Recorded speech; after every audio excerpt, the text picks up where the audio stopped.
The DJI Avata 360 is a fun drone that for the first time in a while, along with the A1 from Anti-Gravity, innovates, bringing more features than the usual refresh release as such. But there is a potentially significant problem that we need to talk about that could mean, well, in fact, it should mean the Avata 360 should not be available for sale in the UK. I thought I would break from recording today to bring you this quick breaking news story. Okay, this is a crazy thing to say out loud on this channel. Regulars will know why as well, but the issue here is a green flashing light. Yes, it's back.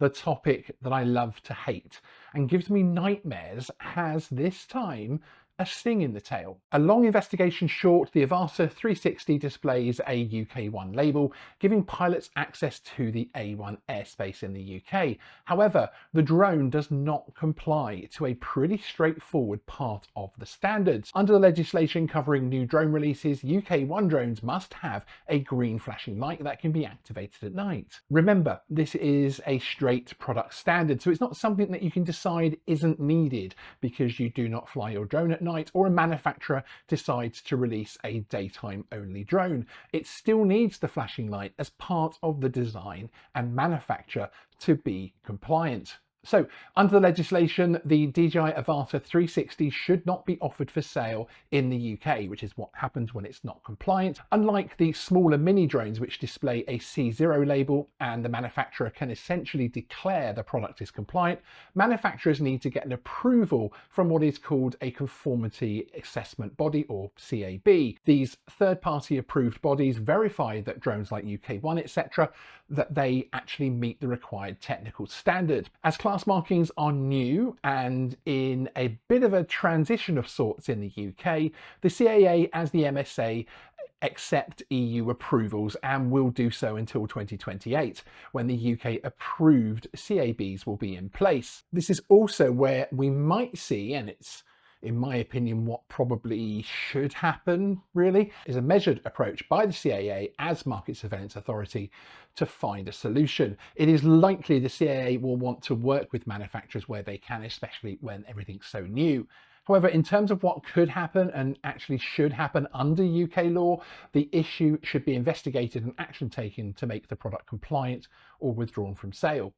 We've been in contact with the CAA and they are working with internal colleagues from the Market Surveillance Authority to see what happens next. I wouldn't expect a particularly quick response as there's a lot of sensitivities involved here and wider implications all over the place. We will, of course, give you that feedback as and when it happens. Initial conversations with DJI themselves have focused on the fact that the manual stipulates the drone needs a certain level of lumens into the sensors, as it were, to fly properly. So they do not expect the drone to be flown at night. This is a deeply frustrating situation to find ourselves in.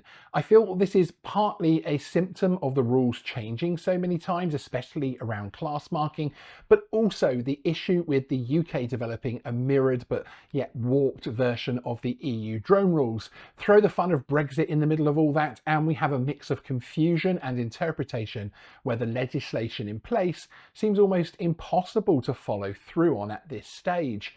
Just how long will drones in the UK be in some kind of transition period?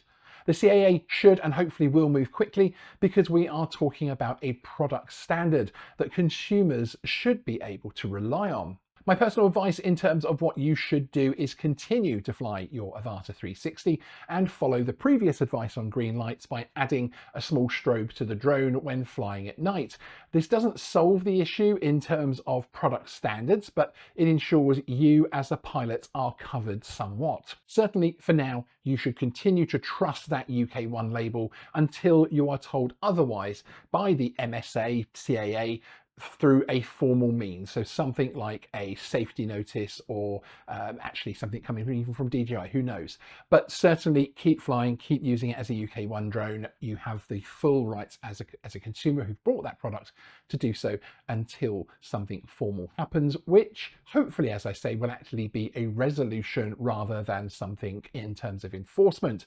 I wanted to do this video today And now, because this is about to be something of a more popular topic on social media, and I expect it to have a bit of the sort of mini 5-weight issue type of aura around it, basically. So I wanted to try and set a different vibe on this story and get out ahead of it and say, look, just continue flying.